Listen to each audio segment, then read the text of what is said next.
Hey guys, welcome back to Fitness 45. Today I'm going to be showing you how to fix an Airdyne monitor that's missing the battery holder. The tools that you're going to need for this job are wire strippers, a phillips screwdriver, a 2C battery holder, 2C batteries, electrical tape, and super glue. First, take the battery holder and strip the wires until there's about 1 to 1.5 inches of wire exposed.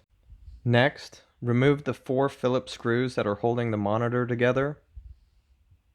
Now carefully take the monitor apart and remove the foam strip from the battery compartment.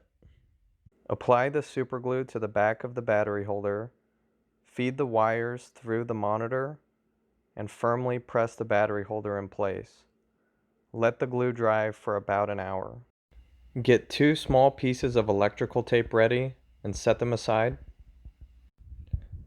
Now we're going to be taping the 2 wires to the connectors on the board. The preferred way of doing this would be with a soldering gun, but electrical tape will work just fine as well. It does not matter which side the red or the black connects to.